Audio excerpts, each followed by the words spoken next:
Ibu Dr. Riri Indriyanti, MKK, selaku pembicara kedua webinar New Normal, pada seluruh rekan-rekan kelompok KKN tematik COVID-19 T7210B Universitas Pembangunan Nasional Veteran Yogyakarta, serta para peserta yang telah hadir pada acara webinar hari ini.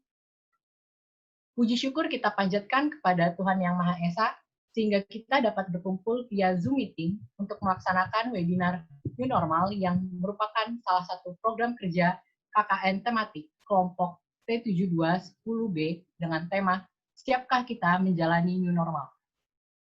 Sebelum acara dimulai, izinkan saya memperkenalkan diri terlebih dahulu. Saya Zahra Latifah, salah satu mahasiswa Teknik Industri Universitas Pembangunan Nasional Veteran Yogyakarta, sekaligus anggota kelompok KKN tematik T7210B, berperan sebagai MC sekaligus moderator yang akan memandu jalannya acara pada hari ini. Sebelum kita mulai acara kita pada hari ini, ada baiknya kita berdoa terlebih dahulu. Berdoa menurut kepercayaan masing-masing, berdoa disilakan.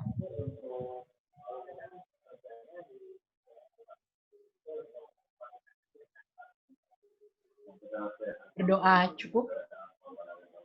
Selanjutnya, izinkan saya membacakan rundown acara webinar kita pada hari ini.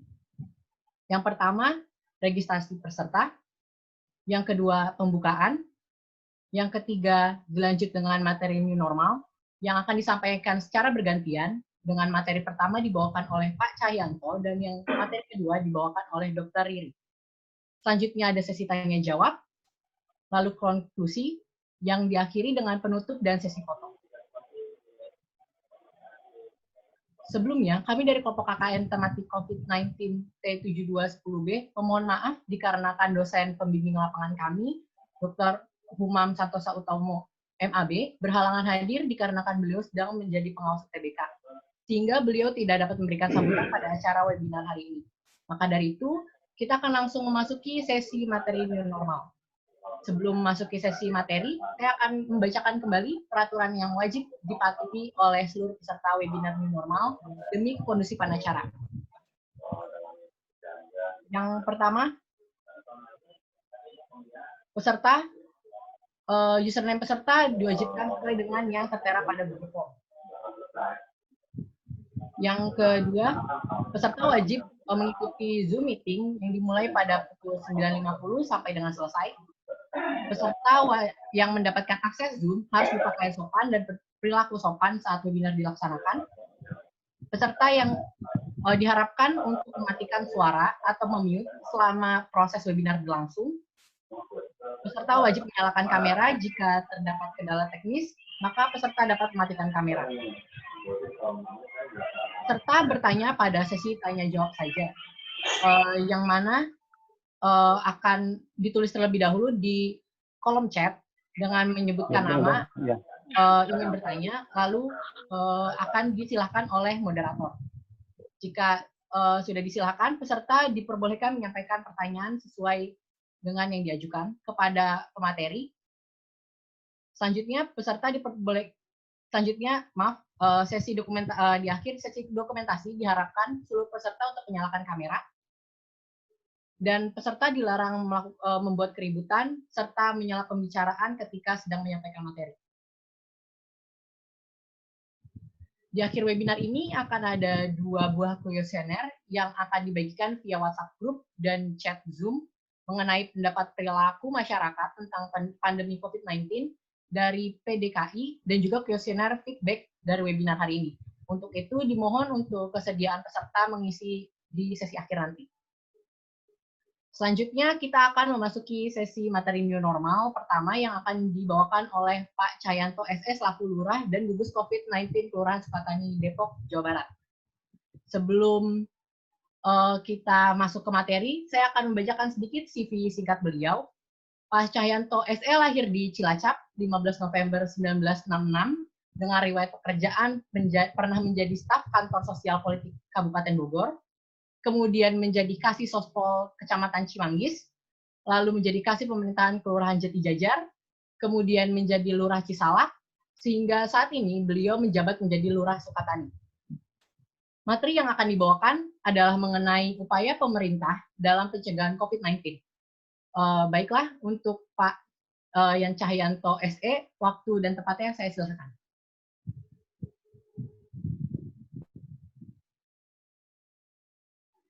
Mohon maaf Pak, suaranya masih di mute. Ya, gimana? Ya, sudah masuk. Terima kasih. Ya, terima kasih Mbak Zahra atas kesempatannya. Assalamualaikum warahmatullahi wabarakatuh. Selamat pagi, salam sejahtera bagi kita semua. Sesuai dengan apa yang tadi disampaikan oleh Mbak Zahra selaku moderator, bahwa pada kesempatan ini saya untuk menyampaikan materi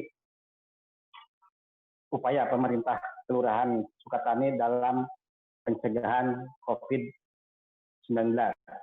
Mungkin sebagaimana yang kita ketahui bersama bahwa COVID-19 itu mulai di Indonesia mulai tersiar ataupun mulai ada itu sejak ditemukannya warga Kota Depok saat itu di awal bulan Maret itu terjangkit COVID-19, dan setelah itu akhirnya menyebar ke berbagai wilayah, dan mungkin itu juga sebenarnya bukan daripada penyebaran dari warga Depok semuanya, tapi pertama kali kasus COVID ini adalah ada di Depok. Nah, untuk itu akhirnya semua pemerintah daerah mempunyai kebijakan bagaimana untuk mencegah ataupun memutus mata rantai daripada penyebaran COVID-19 ini. Sehingga banyak sekali waktu itu pendapat mungkin dari berbagai para ahli, ada istilah lockdown dan sebagainya, sehingga pemerintah pada situ memutuskan untuk menerapkan PSBB, yaitu pembatasan sosial berskala besar. Nah, untuk PSBB ini atau mungkin upaya yang dilakukan oleh pemerintah kelurahan, yaitu pertama yaitu membentuk gugus tugas penanganan dan pencegahan COVID-19, di mana gugus tugas ini terdiri dari kelurahan, LPM, puskesmas, babinsa, babinmas, pokdar kabdibmas, juga PKK kelurahan, dan juga pokja sehat yang ada di kelurahan. Itu kumpulan daripada satgas yang ada di kelurahan. Nah, setelah itu juga kami membentuk kampung siaga COVID-19 di setiap RW, yang alhamdulillah di Sukatani semuanya sudah terbentuk sebanyak 26 kampung siaga. Dan selanjutnya kita melaksanakan PSBB sesuai dengan kebijakan dari pemerintah Kota Depok, dan juga melaksanakan PSKS. Nah, untuk kampung siaga ini harapan dari pemerintah adalah sebagai ujung tombak dalam memutus mata rantai penyebaran COVID ini, karena kampung siaga ini paling depan ini keberadaannya, sehingga di kampung siaga ini yang terdiri dari tokoh masyarakat, ketua RW, ketua RT, dan juga para kader yang peduli dengan COVID ini membentuk satu satgas kampung siaga, di mana tugas-tugas dari kampung siaga itu bagaimana untuk mencegah di wilayahnya jangan sampai terpapar adanya virus corona ini, dan juga apabila ada yang terpapar itu juga bagaimana untuk mencikapi jangan sampai ini menyebar ke yang lain, dan juga yang isolasi mandiri juga ini difasilitasi oleh kampung siaga ini. Bahkan sampai tadi pagi juga masih ada dari kampung siaga untuk membantu karantina mandiri dari salah satu warga yang keluarganya ada yang positif corona. Nah, ini masih sampai saat ini masih melakukan kegiatan-kegiatan di kampung siaga ini. Nah, untuk PSBB ini, yaitu di mana PSBB ini adalah pembatasan kegiatan tertentu penduduk dalam satu wilayah yang diduga terinfeksi COVID-19 dengan tujuan untuk mencegah kemungkinan penyebarannya. Ini dasarnya adalah peraturan pemerintah nomor 21 dan juga peraturan Kemenkes nomor 9 tahun 2020, dan di mana Kota Depok waktu itu menerapkan PSBB selama kurang lebih 3 kali PSBB. Jadi dimulai tanggal 15 Mei sampai 28 Mei dan tersebut panjang. Nah, akhirnya sampai 3 kali PSBB, bahkan ditambah lagi 1 minggu, artinya waktu itu ada PSBB tambahan, PSBB plus. Nah, setelah itu ternyata juga kondisi masih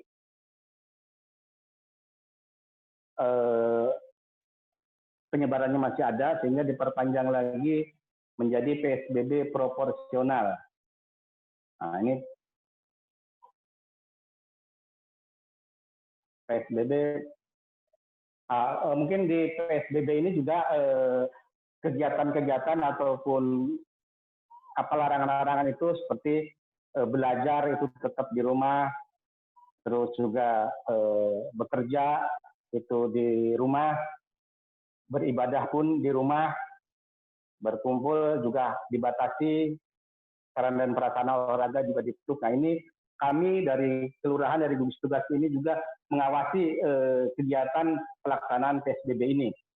Nah, kami melakukan woro-woro dengan pihak puskesmas melalui ambulan dengan pengeras suara keliling kampung untuk memberikan informasi kepada warga Kelurahan Sukatani untuk melaksanakan PSBB ini, yaitu misalkan selalu memakai masker, cuci tangan pakai sabun, juga jaga jarak dan sebagainya. Ini selalu kita informasikan baik melalui rekaman audio yang diputar di masjid-masjid, ataupun kita langsung dengan menggunakan kendaraan, dan juga melalui surat ke RT RW. Dan juga kami juga melakukan operasi setiap malam minggu. Kami melakukan operasi gabungan bersama Kamtibmas, bersama Babinsa, dan juga LPM. Kami menyisir kerumunan-kerumunan yang ada di wilayah, seperti adanya di kafe, di warung kopi. Ini juga apabila sampai jam 8 masih ngumpul, kita untuk bubarkan. Ini untuk PSBB ini. Dan juga tentang khitanan atau pernikahan juga ini kita sangat selektif sekali. Ada beberapa warga yang waktu itu melakukan resepsi pernikahan juga kita batasi, dan kita terapkan protokol kesehatan, yaitu dengan menjaga jarak dan membatasi hanya keluarga inti yang boleh menghadiri di pernikahan tersebut. Dan juga apabila ada kematian juga ini kita himbau untuk tidak melakukan ataupun mengirimkan orang banyak, tapi hanya cukup keluarga inti saja mengantar. Dan di pasar modern juga kami, karena di Sukatani juga ada pasar, kami juga memantau kegiatan yang ada di pasar, dan juga tempat-tempat yang lainnya. Mungkin itu sekilas tentang di PSBB. Nah, adapun setelah PSBB itu kita melakukan ada kebijakan, yaitu dengan tentang PSBB proporsional, di mana dalam PSBB proporsional ini ada kegiatan-kegiatan yang tadi di PSBB itu tidak diperkenankan mulai dibuka. Nah, seperti ibadah. Nah, ibadah juga yang tadinya tidak boleh diperbolehkan. Nah, terus untuk rumah makan misalkan yang tadinya hanya take away juga bisa makan di lokasi tapi tetap dengan jaga jarak. Nah, kebetulan di Depok saat itu PSBB-nya adalah levelnya karena ada 5 level dan di Depok termasuk level yang 3. Artinya memang level yang masih sangat masih banyak yang terpaparnya gitu. Jadi sangat mungkin zona merah gitu ya. Sehingga di situ masih banyak pembatasan seperti di rumah sakit ini juga sangat dibatasi klinik yang dibukanya. Juga untuk perkantoran juga pegawai diharapkan hanya 50%, yang 50% adalah bekerja di rumah atau work from home gitu. Dan juga hotel-hotel juga penginapan juga ini dibatasi, termasuk warung makan, restoran, kafe ini juga dibatasi. Ini juga kami yang selalu memonitor pelaksanaan ini. Kebetulan kalau mal di Sukatani tidak ada. Nah, untuk pasar tradisional ini juga dibatasi jamnya. Biasanya sampai sore ini sampai jam 3 sore gitu ya. Dan ini pun pengunjungnya hanya dibatasi 50% dari kapasitas yang ada. Untuk olahraga, latihan mandiri, latihan bersama ini juga sangat dibatasi. Ini di PSBB proporsional. Nah, dalam PSBB proporsional ini juga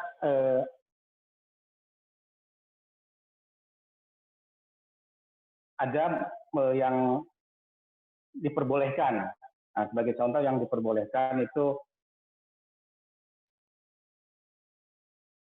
adalah isolasi dan karantina bagi masyarakat yang beresiko tinggi, aktivitas di sawah, aktivitas di kolam ataupun danau dan sungai. Ini kolam ini bukan kolam renang ya, ini adalah kolam ikan begitu.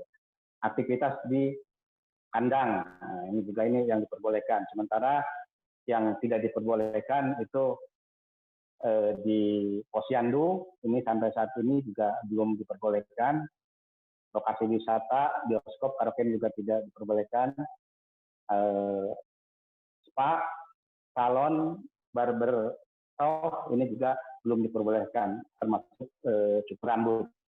Dan area publik ini taman-taman kelurahan yang ada di seperti RW 14 itu juga belum diperbolehkan untuk dikunjungi oleh umum. Dan penyelenggaraan sosial budaya ini juga masih tidak diperbolehkan, termasuk juga turnamen olahraga, pagelaran, festival, konser, dan sebagainya. Ini yang tidak diperbolehkan.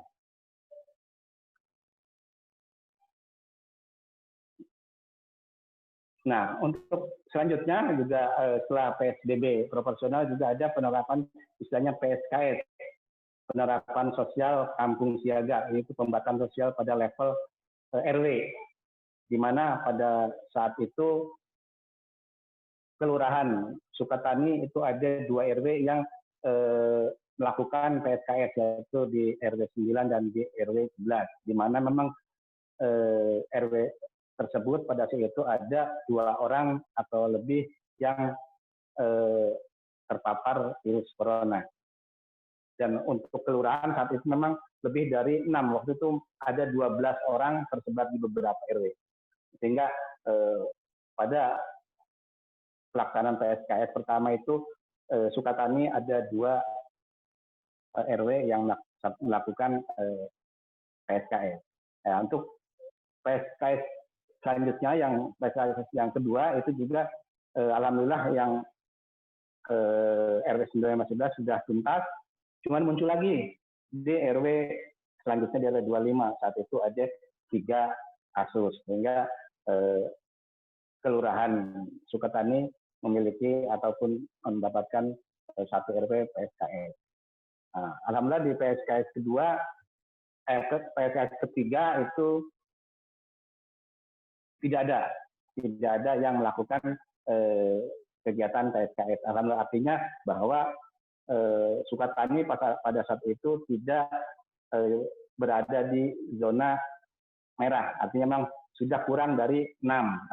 Pada saat PSBB atau PSKS yang terakhir itu, yang ketiga itu, Sukatani saat itu ada 4 orang yang masih dirawat di rumah sakit, sehingga tidak dimasukkan kepada program PSKS.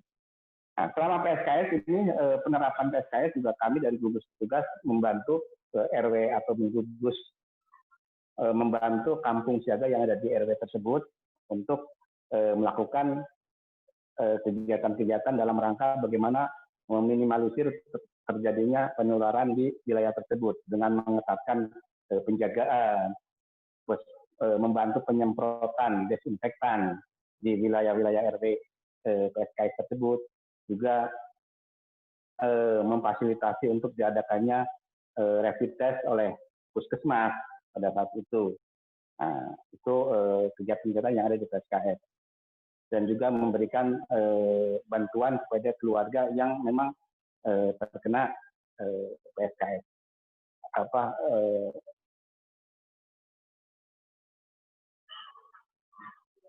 Terpapar COVID-19 ini.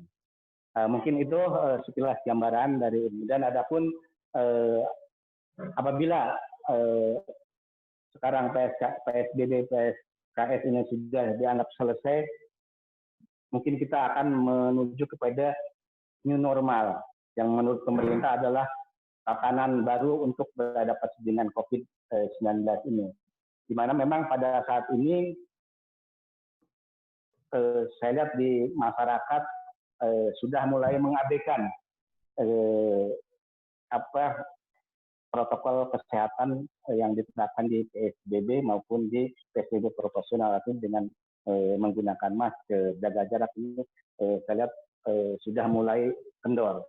Dan di jalan-jalan pun saya lihat sudah mulai aktivitas sudah mulai biasa lagi. Ini yang harus kita waspadai. Nah, untuk itu karena belum ditemukannya obat untuk penanganan COVID-19 ini, kami menghimbau kepada masyarakat Kelurahan Sukatani khususnya itu untuk selalu membudayakan perilaku hidup bersih dan sehat dengan selalu mencuci tangan pakai sabun apabila kita habis melakukan aktivitas. Apapun aktivitas kita selalu usahakan untuk cuci tangan pakai sabun. Atau kalau tidak ada sabun, kita menggunakan hand sanitizer. Nah, untuk selanjutnya juga selalu memakai masker apabila kita harus berada di luar rumah, baik itu kerja, sekolah, belanja, dan misalnya ibadah, ke masjid, itu juga selalu memakai masker.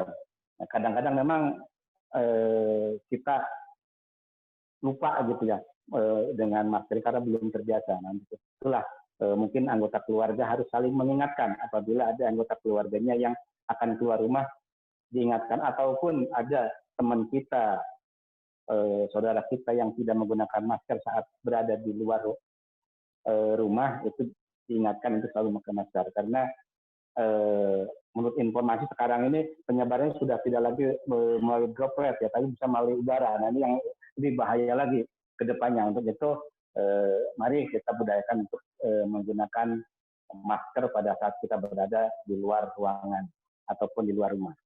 Nah, selanjutnya kita senantiasa menjaga jarak aman apabila berada di kerumunan massa. Nah, tapi kalau bisa kita hindari kerumunan tersebut. Mungkin itu 3 pokok dalam menghadapi new normal kita ke depan ini. Karena bagaimanapun COVID-19 ini belum tuntas penyebaran, sehingga kita harus selalu menjaga diri kita, keluarga kita, dan juga lingkungan yang ada di sekitar kita. Mungkin itu sekilas gambaran dari kami, dari kelurahan yang sudah dilaksanakan selama COVID-19 ini berlangsung. Mungkin itu saja ini yang dari saya. Kurang lebihnya mohon maaf. Saya Heri Dr. Koleda. Wassalamualaikum warahmatullahi wabarakatuh. Waalaikumsalam warahmatullahi wabarakatuh. Terima kasih banyak Pak atas materinya tadi mengenai upaya pemerintah dalam pencegahan COVID-19 terkhusus di Kelurahan Sukatani. Seperti yang kita tahu bahwa kasus pertama COVID-19 ini memang berada di Depok ya, yang di Indonesia yang ketahuannya. Sehingga mungkin penanganan kebijakannya tentu lebih diperketat lagi untuk memutus rantai persebaran. Baik, setelah tadi sesi 1 sudah berakhir, maka kita akan lanjut ke materi kedua yang akan dibawakan oleh Dr. Riri Indrianti MKK dari Persatuan Dokter Keluarga Indonesia atau PDKI Jawa Barat. Sebelum kita masuk ke materi, izinkan saya untuk membacakan CV singkat beliau agar kita dapat lebih mengenal.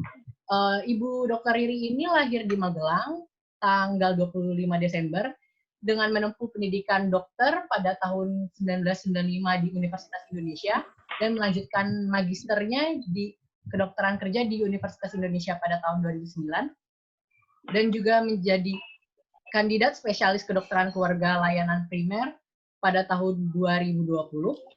Dan untuk aktivitas saat ini, beliau ini cukup aktif di beberapa kegiatan seperti menjadi dokter relawan program tanggap COVID-19 di layanan primer PDKI Kementerian Kesehatan, Dinas Kesehatan Kota Depok, Kelurahan Sukatani, lalu menjadi staf dokter klinik satelit Universitas Indonesia Makara, kemudian menjadi staf pengajar klinis Departemen Ilmu Kedokteran Komunitas Fakultas Kedokteran Universitas Indonesia, lalu menjadi ketua tim audit internal penjaminan mutu klinik satelit Universitas Indonesia Makara, kemudian tergabung dalam tim peneliti CSRU atau Clinical Research Supporting Unit Fakultas Kedokteran Universitas Indonesia, lalu menjadi pengurus pusat Perhimpunan Dokter Keluarga Indonesia PDKI Divisi P2KB atau Pengembangan Pendidikan Keprofesian Berkelanjutan, serta menjadi Occupation Health Advisor Akzo Nobel Group Indonesia.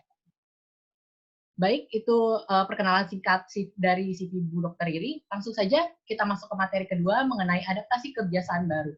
Pada Bu Dr. Riri, Indrianti MKK, waktu dan tempat saya silakan. Baik. Assalamualaikum warahmatullahi wabarakatuh, Bapak Ibu sekalian. Waalaikumsalam. Yang terhormat Pak Lurah Sukatani, Pak Ian Cahyanto, kemudian adik-adik dari UPN Veteran Yogyakarta, Bapak Ibu sekalian yang sudah berkenan bergabung ya di acara kita hari ini. Alhamdulillah, hari ini kita bisa ketemu di sini untuk saling nanti mungkin sharing ya. Saya berharap mungkin ini bukan kuliah, tapi kita nanti bisa berbagi dan lebih banyak diskusi. Tadi Pak Lurah Sukatani sudah banyak sekali menyampaikan hal-hal yang berkaitan dengan adaptasi kebiasaan baru atau new normal.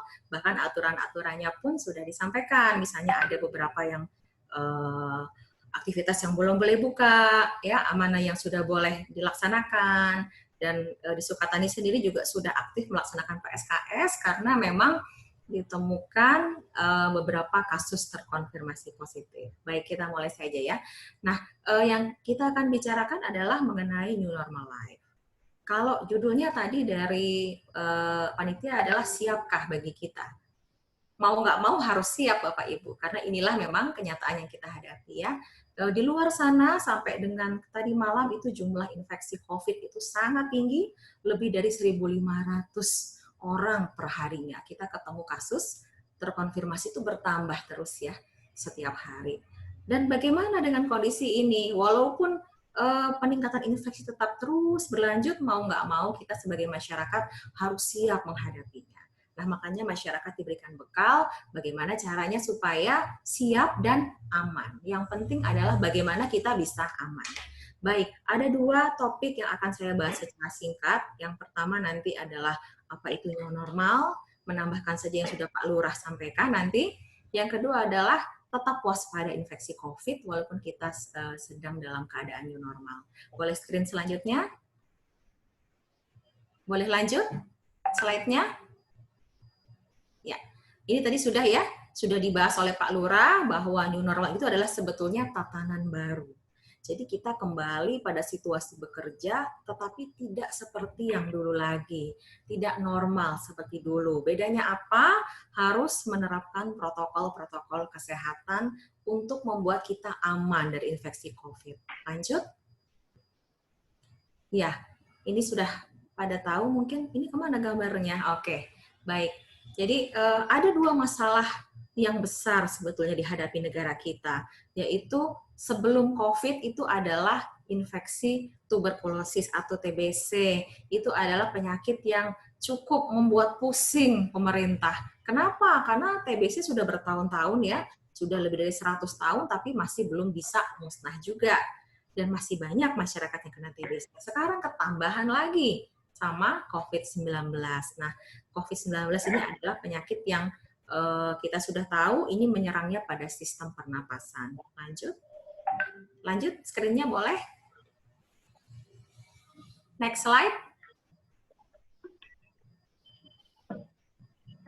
Halo, boleh digeser slide-nya? Nah, COVID-19 ini sendiri mungkin Bapak Ibu tahu ya bahwa dia itu bisa menularnya itu lewat apa? Lewat droplet. Jadi menularnya adalah dari percikan dahak yang kita batukan kalau kita nggak pakai masker, ya. Dan droplet itu atau dahak atau cairan yang keluar dari mulut kita itu bisa berpindah dalam jarak 1 sampai 2 meter. Itulah makanya sekarang kita harus menjaga jarak 1 sampai 2 meter. Dan si droplet tadi bisa mendarat di permukaan benda dan bertahan berjam-jam. Bisa di meja, kursi, di udara juga ya. Jadi semua tempat bisa dihinggapi oleh kuman. Itu dia yang menjadi kita harus rajin cuci tangan dan tetap pakai masker setiap hari. Baik, boleh lanjut slide-nya. Nah, kalau kita bicara tentang new normal, sebetulnya memang tadi dikatakan belum siap ya. Tapi memang kondisinya sekarang itu masyarakat harus tergerak lagi ekonominya. Jadi mau nggak mau harus keluar, harus bekerja, harus bisa menghasilkan uang lagi, harus bisa produktif walaupun dia kondisinya tidak aman. Nah, konsep terbaik, boleh dilanjutin ya slide-nya ya, panitia ya. Boleh lanjut lagi berikutnya. Nah, konsep terbaik pada saat kita, ini boleh lanjut ya, new normal adalah sebetulnya di rumah aja, nggak usah kemana-mana, karena kalau misalnya kemana-mana tentunya resiko terinfeksinya akan lebih besar. Tetapi ya gimana, kita kondisinya kan harus bekerja ya, kita harus mencari uang. Jadi mau nggak mau Bapak Ibu silahkan pergi keluar rumah kalau memang dalam keadaan sehat. Di sebelah kiri bisa dibaca, kalau jika dia kurang sehat, lebih baik tinggal di rumah. Jadi kalau dia demam, ada gejala pernapasan, batuk, pilek, ya nggak usah pergi, di rumah aja. Semua kerjakan dari rumah. Kalau mau belanja, ya mau nggak mau telepon, minta diantar. Kalau mau berobat, nggak usah ke puskesmas, tapi bisa secara online. Saya rasa puskesmas sudah membuat suatu sistem ya untuk pengobatan online, khususnya kalau memakai BPJS, karena ada chattingnya tuh di BPJS-nya tuh. Nanti akan dihubungin sama dokternya. Baik, boleh lanjut. Lanjut slide berikutnya. Kalau terpaksa harus bekerja di luar rumah gimana? Ya mau nggak mau harus siapkan peralatan-peralatan yang diperlukan. Apa saja? Ada masker. Boleh lanjut ya slide-nya. Ada masker, kemudian sabun, hand sanitizer, bawa peralatan makan sendiri, kemudian bawa peralatan ibadah sendiri ya, sajadah dan mukena. Dan yang perlu dicatat, kalau misalnya pergi keluar rumah, begitu pulang harus ganti baju, mandi, kemudian maskernya itu dibuang di tempat sampah. Kalau memang maskernya itu kain dan mau dicuci, langsung direndam di dalam air sabun, seperti itu. Dan alat ibadah yang kita bawa sehari-hari ke masjid atau ke musola, sebaiknya setiap hari, begitu selesai kita pakai, kita cuci setiap hari. Seperti halnya kita mencuci baju yang kita pakai. Boleh lanjut? Nah, tadi Pak Lurah juga sudah sampaikan tuh, sebaiknya kita selalu cuci tangan dengan sabun atau hand sanitizer. Kapan kita pakai sabun? Tentunya kalau kita ketemu air mengalir dan kondisinya bisa untuk cuci tangan. Tapi kalau kondisinya darurat, misalnya di perjalanan, di tempat yang tidak ada air mengalir, minimal kita mencuci tangan dengan hand sanitizer. Kalau kita tangannya dalam keadaan kotor, misalnya betul-betul kena tanah, kena percikan dahak, atau kena kotoran, nah itu bisa langsung cuci tangan dengan sabun, tidak dianjurkan dengan hand sanitizer. Boleh dilanjutkan slide-nya. Yang berikutnya tentang masker nih, seingat saya. Boleh lanjut slide-nya. Nah, kalau Bapak Ibu dalam keadaan lagi batuk dan pilek, bagaimana cara batuk dan bersin yang benar? Nah, ini ada gambarnya ya di sebelah kiri. Yaitu dengan cara menutup dengan lengan. Kenapa nggak boleh nutupnya pakai tangan? Ada yang tahu nggak ya kira-kira ya? Kenapa kalau kita batuk atau bersin tidak dianjurkan menutup hidung atau mulut dengan tangan atau telapak tangan? Boleh kalau ada yang mau jawab? Silakan. Ya, mungkin kalau misalnya ada yang mau jawab bisa nyalakan saja mikrofonnya, tidak apa-apa. Apa tuh kira-kira? Kalau dari saya sendiri karena telapak tangan ini kan bisa menyentuh yang lainnya juga kan ya dok, jadinya lebih mudah kalau menurut saya. Iya, betul sekali. Jadi karena kalau kita batuk, kita tutup pakai tangan, ya, tangan kita terpercik dengan dahak. Padahal tangan kita ini harus segera dicuci. Kadang-kadang kita lupa nih, langsung dari tangan kita yang kotor kita pegang mata, pegang hidung, pegang mulut gitu ya. Sedangkan tiga area yang merupakan tempat masuknya virus bagi tubuh manusia adalah mata, hidung, dan mulut. Makanya 3 tempat itulah yang ditutup, wajib ditutup supaya virusnya nggak masuk. Mata tutupnya pakai apa? Bisa pakai kacamata. Jadi bersyukurlah Bapak Ibu yang udah pakai kacamata. Sebetulnya Anda terlindungi secara nggak langsung. Kalau misalnya nggak pakai kacamata, boleh pakai face shield. Jadi tertutup, terhalang ya, bukan tertutup. Terhalang dengan face shield sehingga virus tidak otomatis langsung masuk. Kemudian pakai masker. Pakai masker itu masker yang kayak gimana? Mungkin bisa lanjut ya slide berikutnya.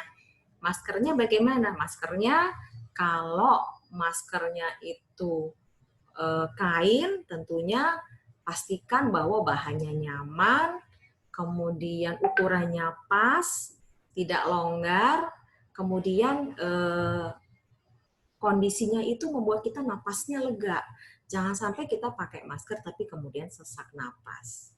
Kemudian bahannya harus aman dicuci, sehingga kalau udah dikeringin tuh nanti dia nggak gulung-gulung gitu loh, jadi tidak cepat rusak ya maskernya. Kemudian semua orang wajib pakai masker. Mau dia sehat, mau dia sakit, mau dia pergi keluar rumah. Sekarang dengan keadaan dicetuskannya bahwa WHO itu mengatakan bahwa penularannya lewat udara, sekarang dianjurkan bahwa di dalam ruangan pun sebaiknya kita memakai masker apabila bersama dengan orang lain. Gitu ya. Mungkin boleh ditayangkan gambar yang tadi pagi saya kirim tuh, Dek Zahra, tentang masker yang ada di PowerPoint ya. Mungkin boleh. Jadi pada saat kita pakai masker itu harus menutup rapat area hidung, pangkal hidung sampai dengan bawah dagu. Nih, saya sering lihat nih yang pakai masker biasanya tuh diturunin sampai ke bawah dagu. Gambarnya belum keluar ya, Mbak ya? Yang tadi saya kasih pagi, ada? Yang PPT atau yang surat, Bu? Yang PPT, yang PPT. Bentar ya, Bu. Ada tuh. Jadi ada 6 gambar yang saya share tadi pagi tentang kesalahan-kesalahan kita pada saat pakai masker. Ini kalau pakai masker semua orang udah tahu, tapi kadang-kadang kita nggak ngeh bahwa itu nggak benar sebetulnya. Ya.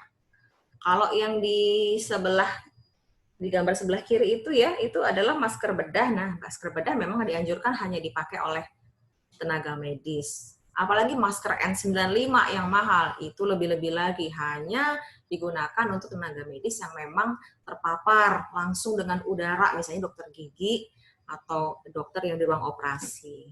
Seperti itu. Mana nih gambarnya Mbak Zahra? Belum keluar ya? Ya, belum sebentar ya, Bu. Oke. Baik, nah selain pakai masker, tadi kan cuci tangan sudah. Cuci tangan sudah. Wah, ini lewatnya jauh banget. Nah, ini dia. Nah, ya. Jadi ini, pakai masker yang betul adalah pastikan bahwa batang hidung dan bagian bawah dagu itu tertutup. Kemudian kencangkan kaitannya supaya maskernya pas di wajah, jangan sampai ada celah. Jadi nggak boleh ya Bapak Ibu pakai masker kayak yang sebelah kanan tuh, yang cuma nutupin lubang hidungnya. Nah, sebaiknya ditarik sampai ke atas. Boleh slide berikutnya? Ini ada 6 gambar nih yang saya pasang. Nah, kemudian jangan pasang masker, apalagi ini ya di bawah hidung ya. Ini sama sekali tidak menutup lubang hidung. Virus akan masuk melalui lubang hidung. Ada juga nih yang kayak gini nih, pakai maskernya nih.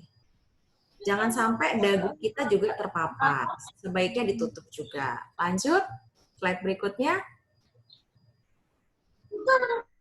Nah, ini yang sering nih.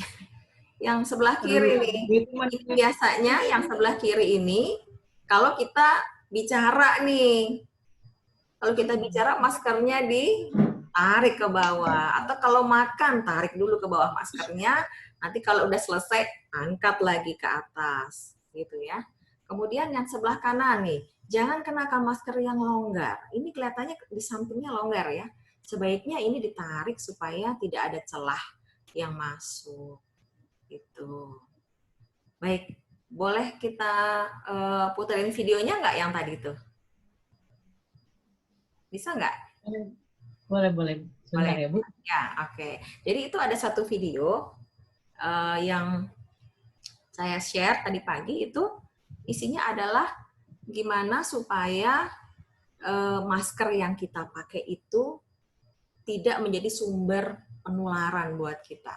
Karena kalau kita pakai masker ya, contoh nih, ini masker baru ya. Mana maskernya? Nah, ini masker baru. Saya pakai masker nih. Ya, saya pakai masker sekarang. Jadi nggak boleh di bawah hidung begini, nggak boleh juga begini ya. Nah, tapi ini pastikan posisinya rapat. Posisinya rapat semua, seperti itu ya. Dan ketika melepas, karena Pak Lurah pakai maskernya udah oke sekarang Pak Lurah. Mantap Pak Lurah. Nah, ketika mau pakai ini masker baru ya, saya belum keluar-keluar. Ketika kita melepas masker, nggak boleh tangan kita itu melepas begini. Kenapa? Kenapa kira-kira? Ini paparan dengan luar ya. Kalau kita mau lepas, sebaiknya lepas di talinya, kemudian lepas seperti ini. Jadi jangan terkena dengan bagian depannya. Gitu. Karena bagian depan ini rentan sekali untuk terpapar ya. Silahkan disaksikan dulu videonya sekarang.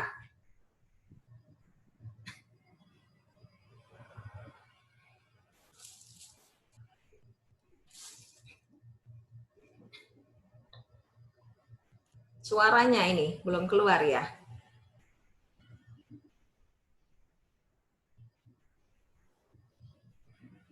Nah, jadi kalau melepaskan masker, saat kita mau makan minum, letakkan di dalam kertas, kemudian ditutup. Setelah itu tangan yang kita pakai tadi, kita semprotkan hand sanitizer atau cuci tangan, supaya kita tidak terkontaminasi. Baru kita makan. Nah, ini contoh melepas ya, yang tadi saya... Nah, bagian luarnya itu diletakkan di bagian kertas atau plastik, kemudian dilipat.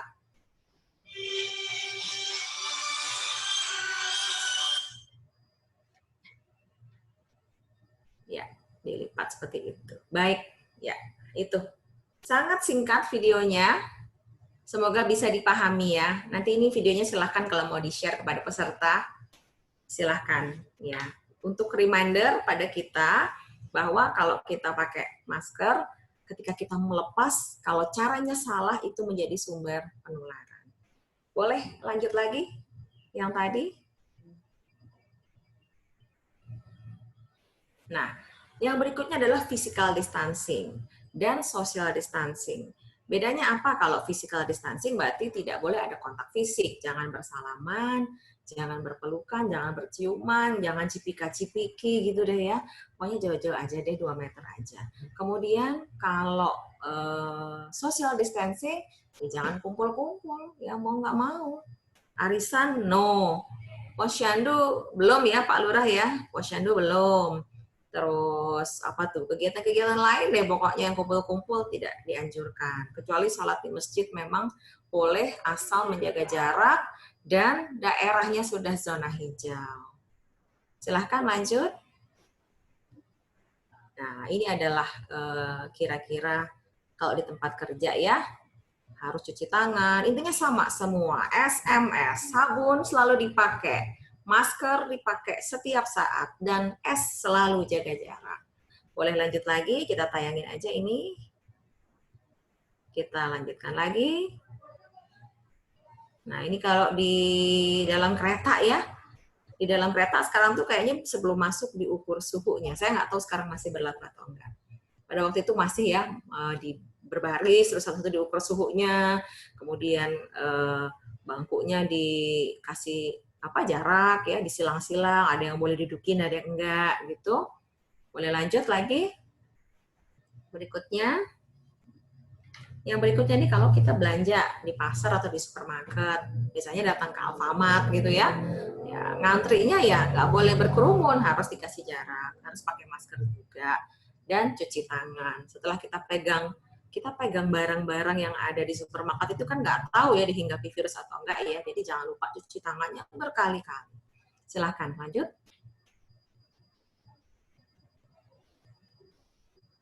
Nah, lanjut lagi. Ya, Bapak Ibu sekalian, saya mau mengingatkan aja bahwa semua orang itu memiliki peluang terinfeksi COVID, mulai dari anak-anak sampai usia lanjut. Apalagi orang dewasa ini sekarang yang banyak bekerja itu paling banyak terinfeksi. Selain itu ternyata ada kelompok yang lebih mudah terinfeksi, yaitu mereka yang punya asma, mereka yang punya sakit TBC, gangguan paru-paru, yang punya sakit jantung, darah tinggi, dan sakit gula atau diabetes. Satu lagi, mereka yang rentan adalah perokok aktif dan pasif. Jadi siapa nih yang merokok harus mikir-mikir ulang lagi. Kalau bisa, mencoba untuk berhenti supaya tidak mudah terinfeksi COVID. Lanjut. Nah, ini kalau memang betul-betul sakit, monggo datang ke rumah sakit atau ke puskesmas. Tapi kalau misalnya ternyata nggak benar-benar sakit, boleh berobat dari rumah aja, atau minum obat-obat yang ringan, atau konsultasinya lewat telepon. Biasanya layanan itu sudah punya nomor telepon hotline untuk membantu Bapak Ibu sekalian. Boleh lanjut? Nah, ini rapid test. Rapid test ini adalah cara untuk mengetahui apakah kita terinfeksi atau tidak. Tapi yang dinilai hanya antibodinya.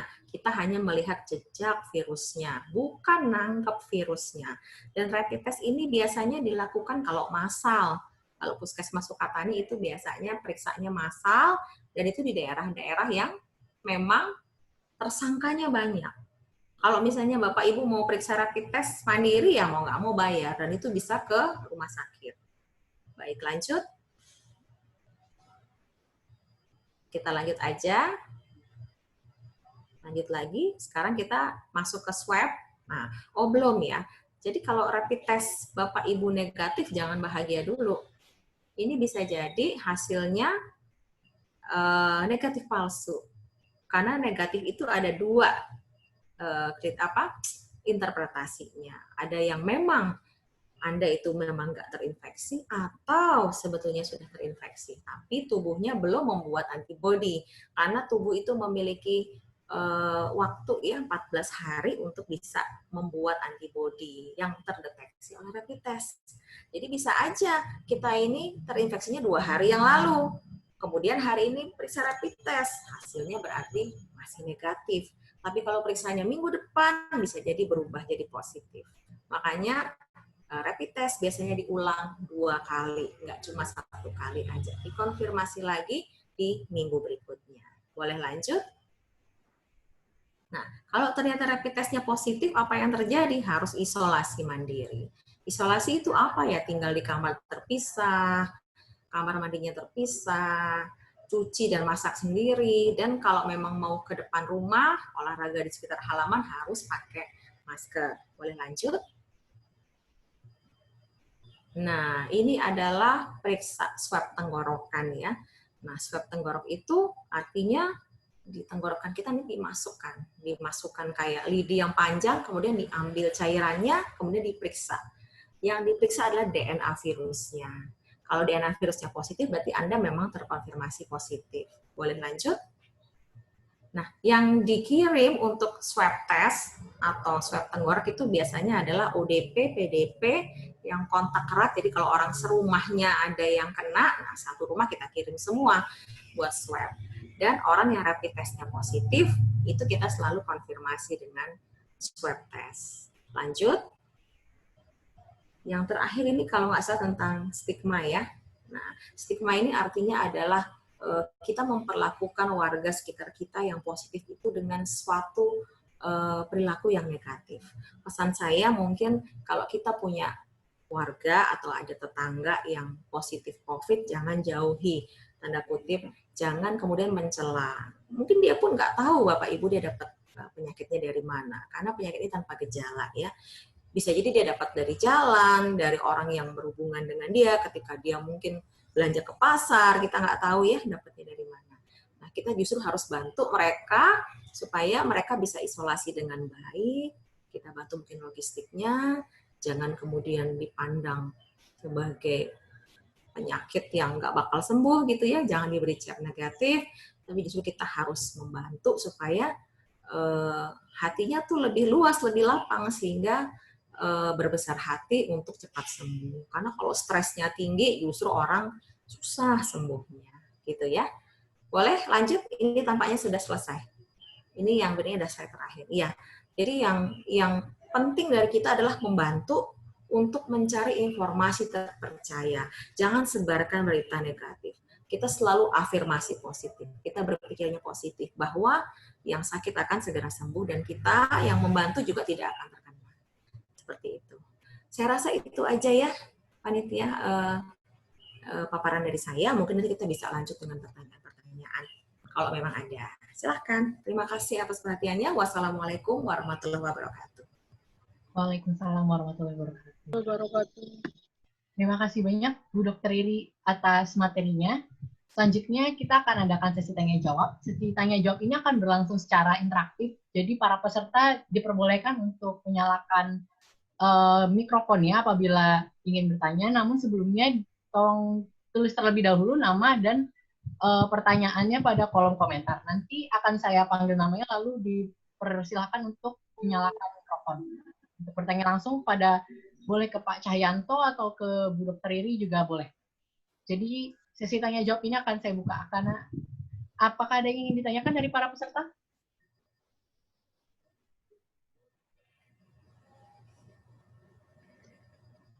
Dari tadi yang materi mengenai upaya pemerintah pencegahan COVID dan juga kira-kira seperti apa sih adaptasi ke new normal ini nantinya?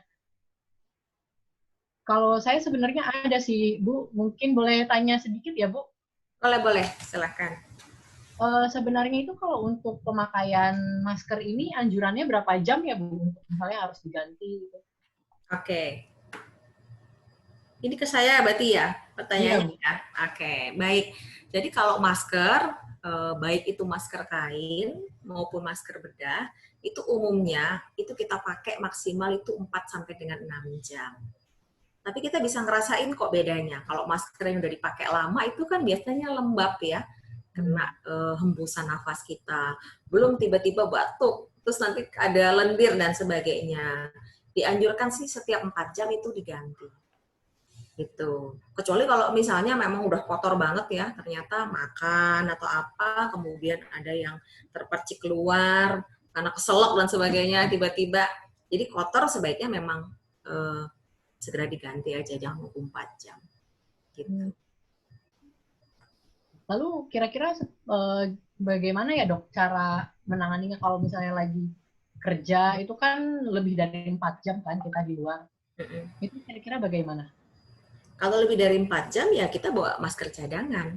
Kita bawa masker cadangan. Jadi misalnya kerjanya 8 jam ya rata-rata kalau orang yang bekerja kan 8 jam.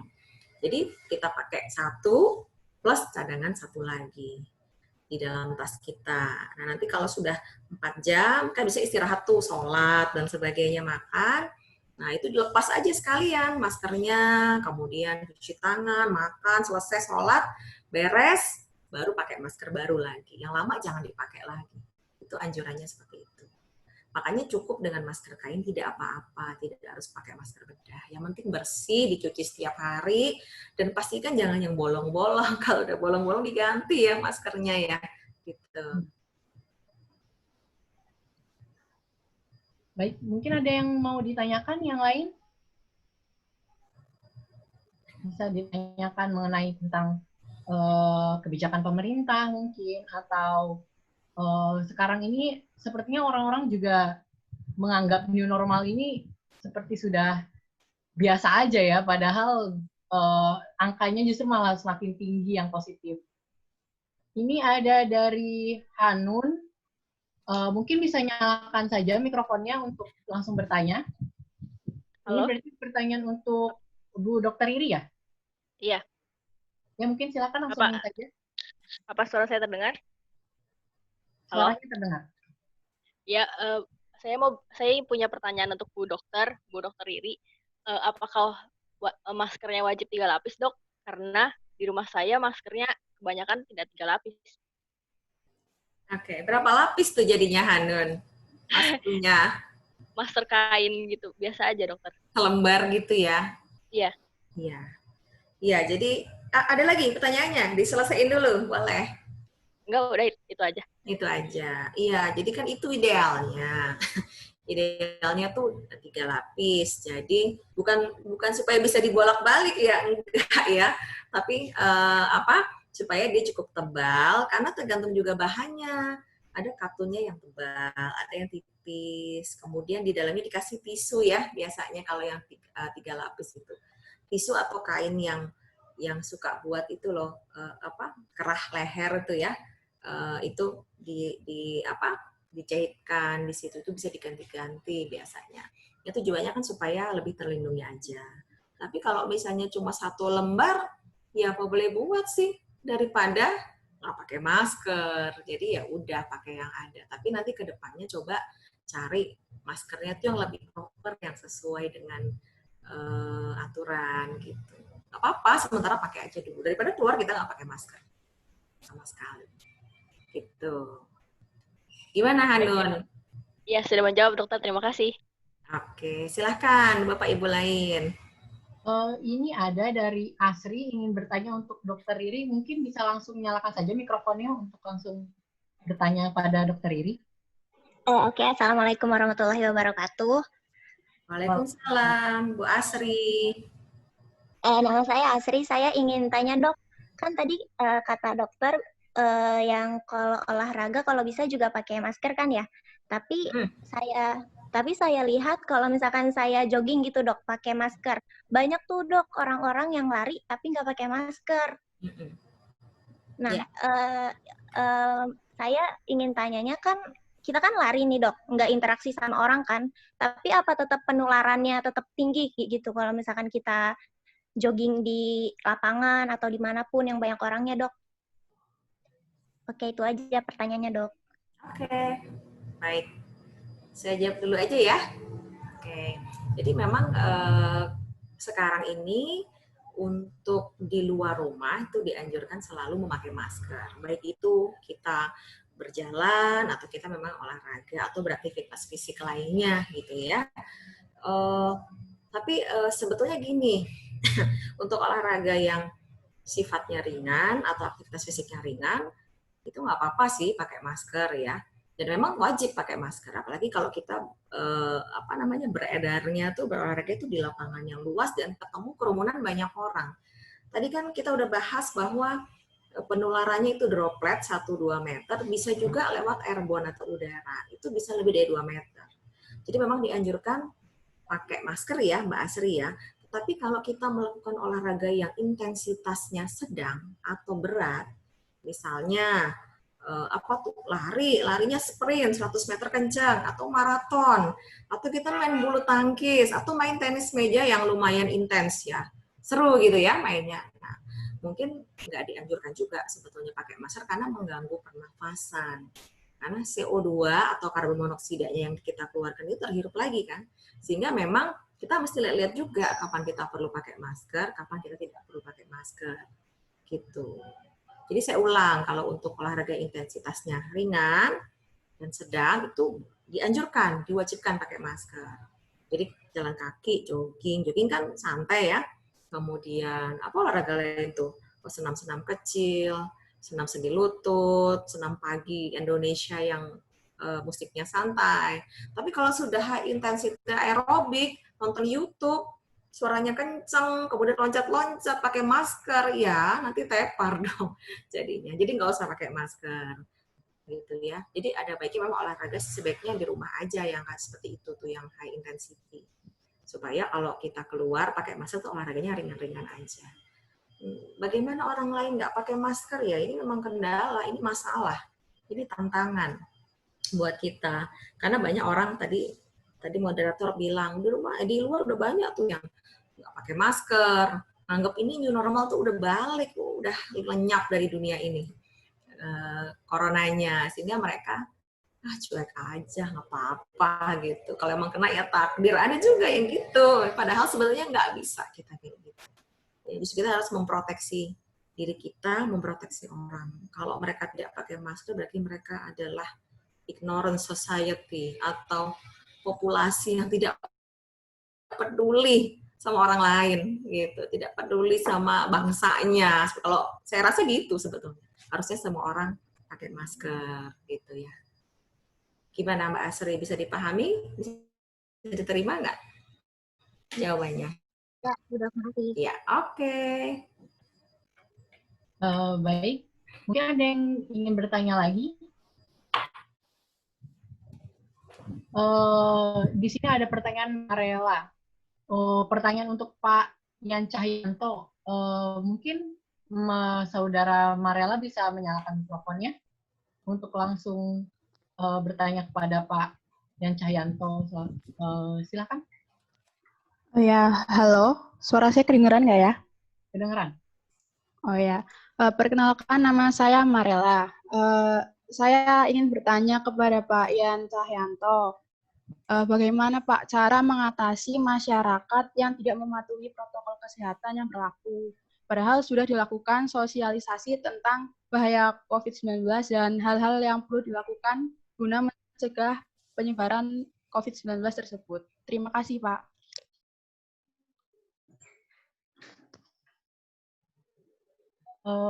Maaf Pak, masih di mute mikrofonnya. Mungkin dinyalakan dulu Pak.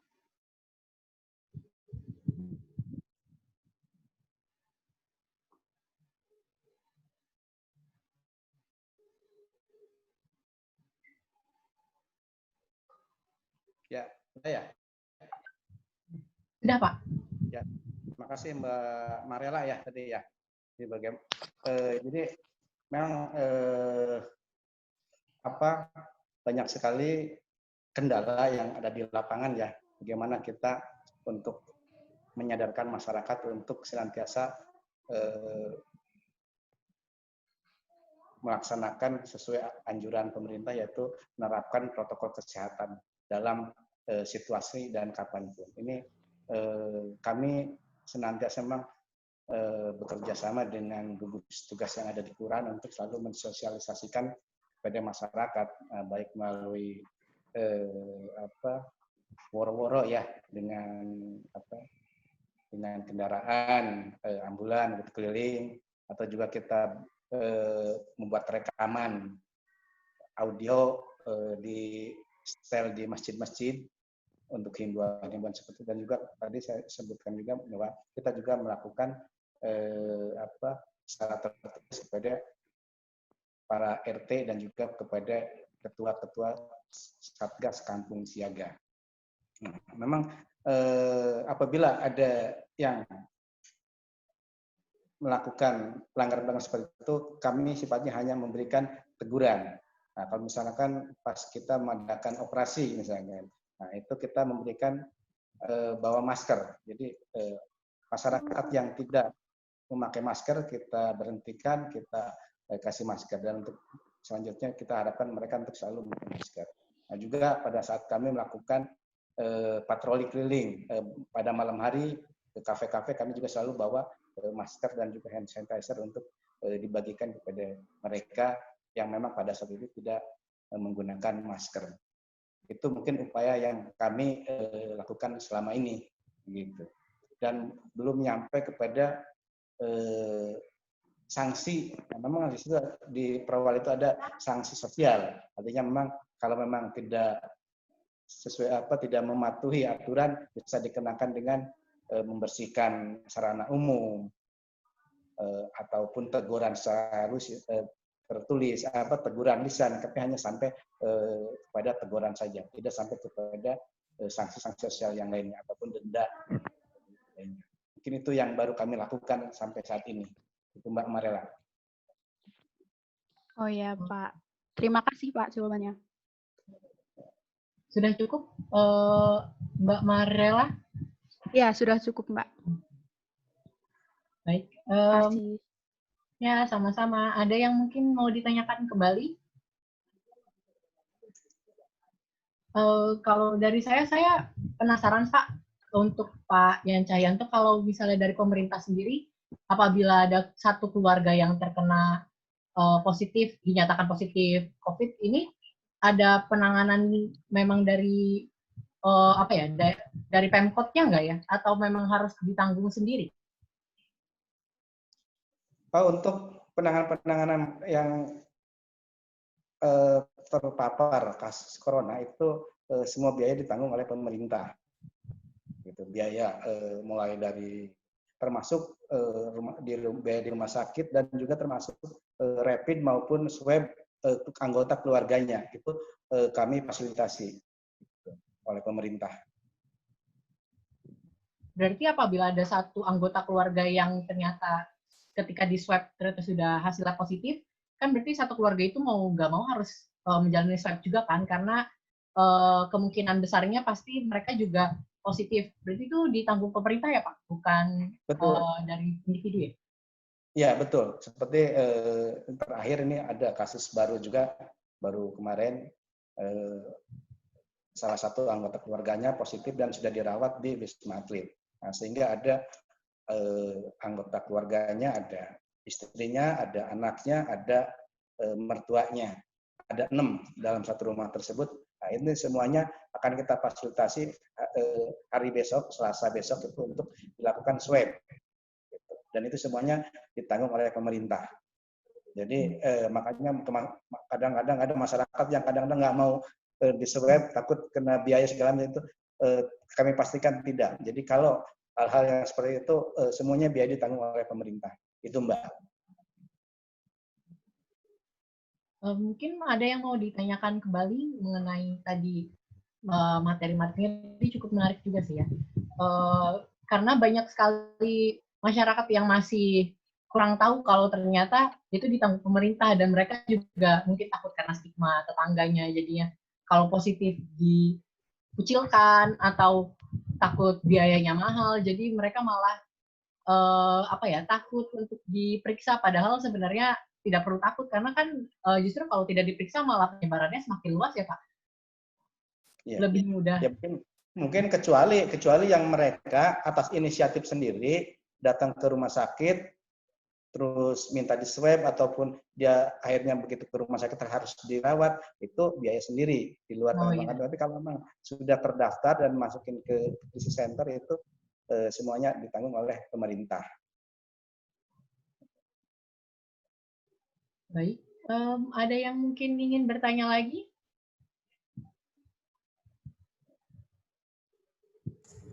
Oh, di sini ada Vina ingin bertanya pada Pak Yan Cahyanto. Mungkin bisa langsung nyalakan saja mikrofonnya. Baik, apakah suara saya terdengar? Terdengar. Oke. Ya. Assalamualaikum warahmatullahi wabarakatuh. Waalaikumsalam. Nama saya Vina. Baik, saya ingin bertanya pada Bapak Yan Cahyanto. Apa kesulitan terbesar dalam menghadapi kasus COVID-19 ini di gugus Bapak? Terima kasih. Ya, selama kami melaksanakan tugas di gugus tugas ini, kesulitan kami itu kadang-kadang masih kurang aware-nya si penderita. Jadi kami kadang-kadang kesulitan untuk menginformasikan kepada gugus tugas yang ada di kampung siaga. Jadi kan informasinya biasanya datang dari dinas sosial dinas kesehatan melalui puskesmas. Nah, sehingga puskesmas nanti menginformasikan kepada kami. Nah, saya di sini kadang-kadang kalau mau menginformasikan ke RT, ke RW ataupun ke kampung siaga ini ada beberapa yang masyarakat tersebut tidak ingin diketahui oleh tetangga ataupun keluarga atau warga yang lain. Ini kadang-kadang ada kesulitan di sini. Ini kesadaran mereka. Padahal sebetulnya kalau mereka secara terbuka diketahui, itu akan dibantu dalam melaksanakan karantina. Jadi kampung siaga ini fungsinya adalah membantu bagi si kasus yang terpapar ini adalah untuk membantu bagaimana kalau yang karantina akan dilayani kebutuhan-kebutuhannya gitu selama melakukan karantina. Tapi banyak yang memang mereka tidak mau diketahui oleh warga yang lain, sampai bahkan ada RT dan RW harus menandatangani pernyataan karena orang tersebut akhirnya tersiar gitu, karena orang tersebut tersiar di warga sekitar itu merasa terkucilkan oleh masyarakat gitu, sehingga mereka mengadu dan RT RW harus membuat klarifikasi. Nah, ini juga sampai seperti itu. Ini yang memang ada masyarakat memang kurang kurang kesadarannya, mungkin kurang. Itu yang sangat kami kendala seperti itu. Sehingga dalam hal-hal tertentu memang kami sangat hati-hati sekali menyampaikan apabila ada warga masyarakat yang terpapar di satu lokasi untuk menyampaikan kepada pihak RT, RW maupun Satgas Kampung Siaga yang ada di wilayah itu. Sangat hati-hati sekali gitu. Karena akan takutnya ada reaksi gitu. Ini karena ada beberapa kejadian seperti itu.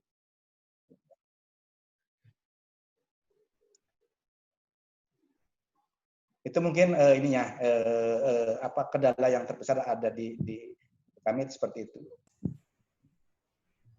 Dan juga mungkin ada juga ketidaktahuan tadi yang sampaikan Mbak Zahra, itu ketidaktahuan masyarakat kalau harus dirawat di rumah sakit, karena ada pasien yang sudah dinyatakan positif oleh rumah sakit, hasilnya sudah positif swabnya, tapi mereka tidak mau melakukan karantina di rumah sakit, inginnya di rumah saja.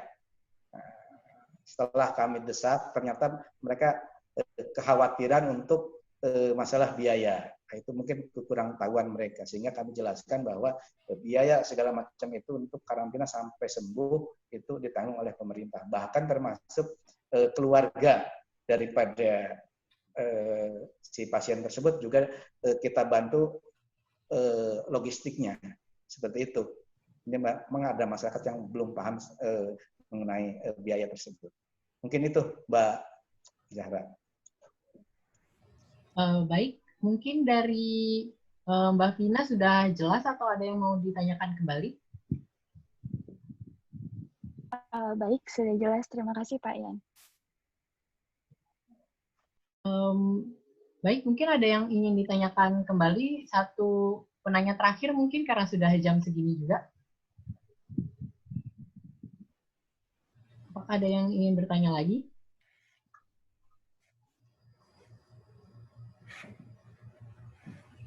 Saya mungkin mau nambahin aja sedikit, boleh ya? Ya, boleh Bu. Ya, tadi menyambung pernyataan Pak Lurah itu betul sekali bahwa bahkan kita ketika melakukan pemeriksaan rapid test yang gratis saja itu banyak masyarakat yang menghindar loh, nggak mau melakukan pemeriksaan. Kenapa? Karena takut ketahuan. Kalau ketahuan terus gimana implikasinya?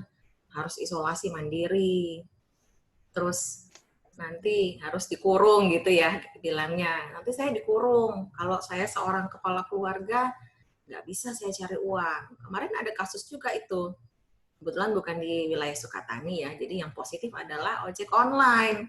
Itu kabur ojek online-nya ya, karena dia takut nggak bisa mencari nafkah buat keluarganya gitu. Akhirnya minta dirahasiakan. Padahal ini nggak benar ya, pasti akan menimbulkan penularan untuk penumpang yang dibawa seperti itu. Jadi memang yang harus disadari masyarakat ini ya, memang yang repot, memang tugas kita memberikan kesadaran kepada masyarakat bahwa memang ini penting supaya tidak terjadi penularan lebih banyak dan kita harus mutus nih penularannya. Karena kalau semua orang egois repot, kapan selesainya ya pandemi ini? Dan mungkin pertanyaan juga buat Pak Lurah, kalau misalnya ternyata warganya yang positif itu bukan KTP Depok, itu gimana Pak? Apa itu bisa juga ditanggung? Kan kita tahu banyak juga orang yang domisilinya di Depok, tapi KTP-nya bukan Depok Pak. Kemudian ternyata dia positif ya dari rapid dan sebagainya. Bisa nggak itu juga ditangani secara gratis oleh pemerintah kota? Ini kebetulan ada kasus seperti ini. Jadi yang akan direncanakan akan di swab besok hari Selasa itu adalah kebetulan KTP-nya KTP DKI. Nah, tapi dia sudah pindah di Sukatani udah cukup lama. Cuman secara administrasi mereka belum pindah. Nah, sudah saya sampaikan ke Bu Dokter juga, tapi tetap insya Allah besok akan difasilitasi untuk swabnya tetap oleh pemerintah kota karena keberadaan mereka ada di wilayah Sukatani. Gitu. Ya, jadi sebetulnya bisa diusahakan ya Pak ya? Ya, bisa diusahakan. Karena nggak mungkin juga kita harus ke DKI kan? Iya betul. Itu juga kalau dia di DKI Pak, kenyataannya banyak juga yang pendatang kan dari Jawa Tengah gitu misalnya, ya. Karena kerja gitu kan. Kerja di Depok, kemudian KTP-nya bukan KTP Depok, dan nggak punya juga surat domisili, itu gimana itu? Mereka ketakutan, karena takut nanti disuruh pulang ke daerahnya, gitu. Sebetulnya nggak, tetap kita fasilitasi, karena bagaimanapun jangan sampai kalau kita terlantarkan, nggak difasilitasi, nanti kan hadiah akan menyebarkan ke warga sekitar, kan? Nah, untuk itu makanya kita ambil tindakan bagaimanapun karena itu ada domisilinya ada di wilayah kami di misalnya di Depok ya kita fasilitasi untuk swab dan perawatan rumah sakitnya begitu Dok.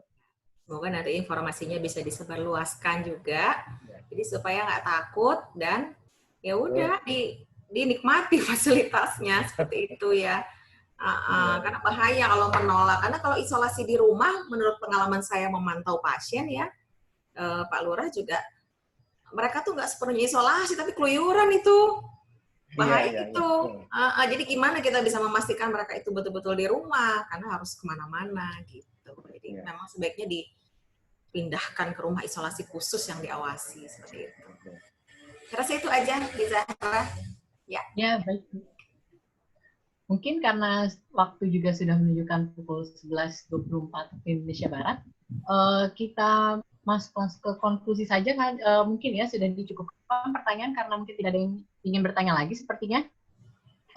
Baik, izinkan saya memberikan kesimpulan dari webinar New Normal hari ini bahwa pemerintah dan instansi kesehatan telah bekerja sama untuk menghadapi kebiasaan baru selama pandemi, yang mana upaya pemerintah itu terkhusus di Kelurahan Sukatani adalah membentuk gugus tugas penanganan dan pencegahan COVID-19, membentuk kampung siaga COVID-19 tiap RW, melaksanakan PSBB dan melaksanakan PSKS, dan juga kita harus mempersiapkan beradaptasi dengan kebiasaan baru, yang mana ini harus sesuai juga dengan aturan-aturan yang berlaku, meskipun tetap konsep terbaiknya ada pada saat new normal ini adalah tetap berada di rumah. Mungkin itu konklusi yang dapat saya simpulkan. Apabila dari Pak Ian atau Bu Riri mungkin ada yang ingin menyampaikan pesan kepada peserta, mungkin dari Pak Ian terlebih dahulu mungkin. Bentar. Datang udah. Ya, terima kasih. Jadi saran saya pada semuanya yang hadir untuk tidak bosan-bosan memberikan pencerahan kepada masyarakat yang ada di sekitar kita untuk selalu menerapkan pola hidup bersih dan sehat, dan juga memakai masker, dan juga tetap menjaga jarak aman apabila kita berada di kerumunan massa. Mungkin itu 3 hal yang harus kita pedomani dalam menghadapi adaptasi kebiasaan baru ini atau ini apa? Ya udah itu mungkin. Baik Pak, terima kasih atas pesannya. Mungkin dari Bu Dr. Riri, apakah Ibu masih di tempat, Bu?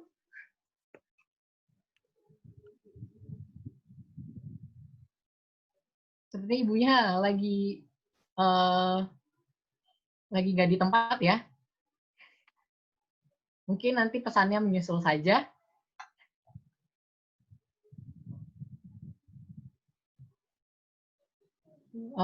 Baiklah, ini sudah di penghujung acara, karena tadi saya juga sudah memberikan konklusi dan Pak Ian juga sudah memberikan pesan-pesan singkat dari webinar hari ini. Sebelum kita tutup, mungkin kita mau adain sesi dokumentasi dulu, jadi harap peserta untuk menyalakan kameranya, karena kita akan melaksanakan sesi dokumentasi agar nanti di capture tangkapan layar oleh panitia. Bisa tolong peserta menyalakan kamera semua jika bisa. Jika mungkin terkendala jaringan tidak apa-apa tidak dinyalakan, tapi disarankan untuk dinyalakan semua agar terlihat wajah-wajahnya. Apakah sudah dinyalakan semua?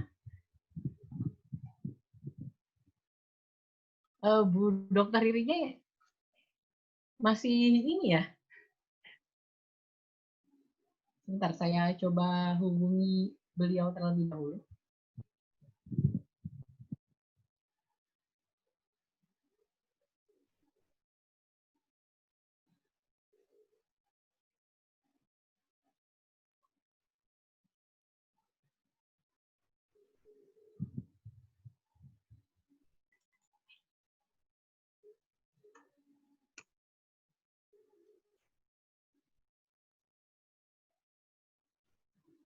Sepertinya Bu Dokter Ririnya saya hubungi belum menjawab.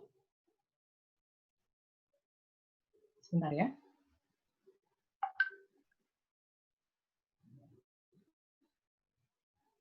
Atau mungkin mau Pak Ian mau sedikit cerita-cerita sekarang lagi kalau di Kelurahan Sukatani tepatnya apa sih yang lagi jadi masalah, yang benar-benar jadi masalah selama pandemi ini? Ya alhamdulillah awal-awal emang Sukatani cukup tinggi yang terpapar itu. Selalu menduduki ranking di 3 besar di Kota Depok ini.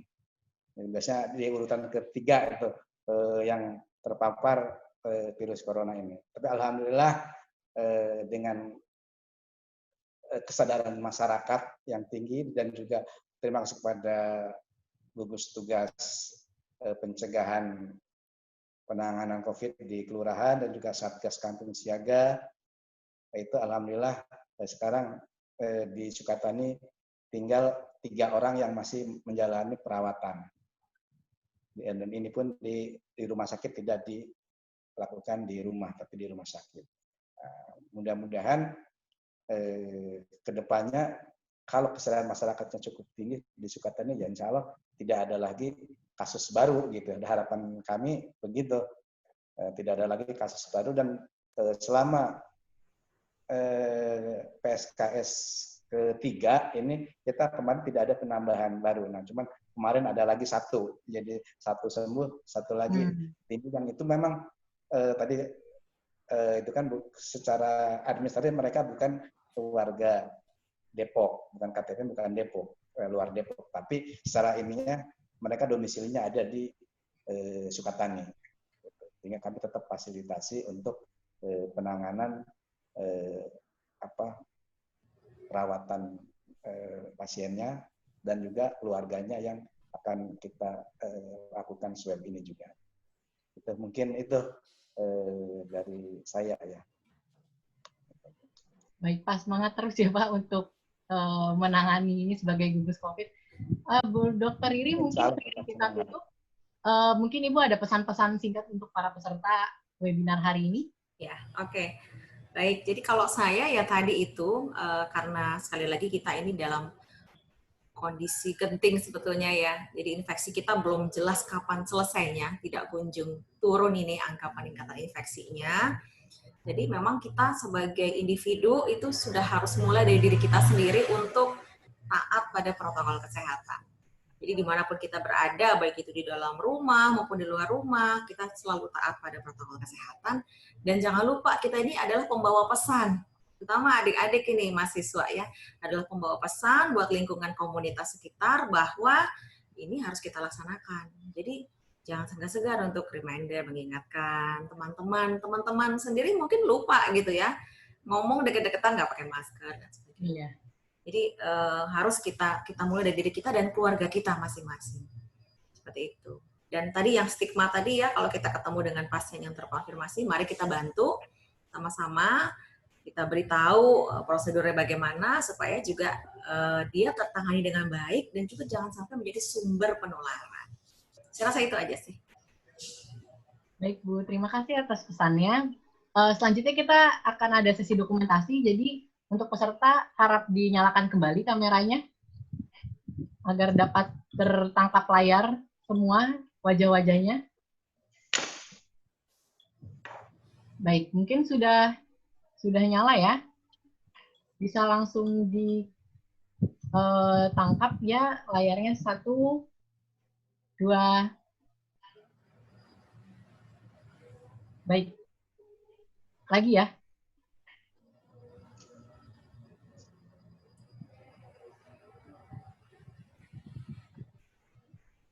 Ya, lagi.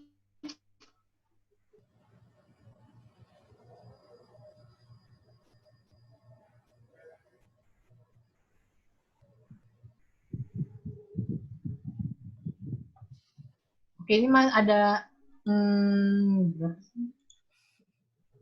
ada 2 tadi. Ini nggak dihitung ya? Sudah. Oke. Baik, dengan berakhirnya sesi dokumentasi, maka kita sudah di penghujung acara. Sebelum acara webinar ini ditutup, ada baiknya kita tutup lagi dengan doa, karena tadi dimulai dengan doa. Berdoa menurut kepercayaan masing-masing, doa disilakan.